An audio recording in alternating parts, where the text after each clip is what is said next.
Hello everyone, welcome to traditional veg food recipes. ఈరోజు వీడియోలో మనం చింత చిగురు కూర తయారీ విధానాన్ని చూద్దాం. ఈ కూరకు కావలసిన పదార్థాలు: 1 కప్పు చింత చిగురు, అరచెక్క కొబ్బరి కూరు, 2 నుంచి 3 పచ్చిమిరపకాయలు, 4 నుంచి 5 చిన్నగా కట్ చేసుకున్న ఉల్లిపాయలు.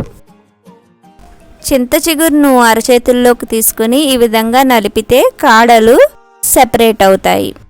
ఆకులన్నింటినీ ఒక్కొక్కటిగా ఒలుచుకోవాల్సిన అవసరం లేకుండా ఈ విధంగా చేస్తే ఈ చింత చిగురు నుంచి కాడలను ఈజీగా సెపరేట్ చేసుకోవచ్చు.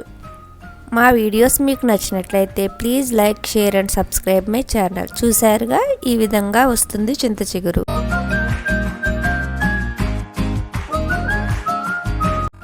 ఇప్పుడు అరచెక్క కొబ్బరి ముక్కలు తీసుకుని మెత్తగా గ్రైండ్ చేసుకోవాలి. ఇప్పుడు పోపు రెడీ చేసుకుందాం. స్టవ్ మీద ప్యాన్ పెట్టుకుని 1 స్పూన్ ఆయిల్ వేసుకుని 1 స్పూన్ శనగపప్పు, 1 స్పూన్ మినపప్పు, 1/2 స్పూన్ ఆవాలు, 1/2 స్పూన్ జీలకర్ర వేసుకుని ఫ్రై చేసుకోవాలి.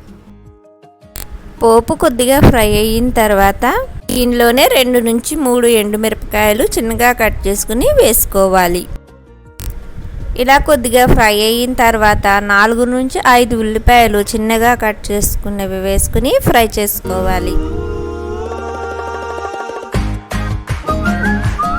ఇలా కొద్దిగా ఫ్రై అయిన తర్వాత దీనిలోనే కొద్దిగా పసుపు, కొద్దిగా కరివేపాకు, తగినంత ఉప్పు వేసుకుని కలుపుకోవాలి.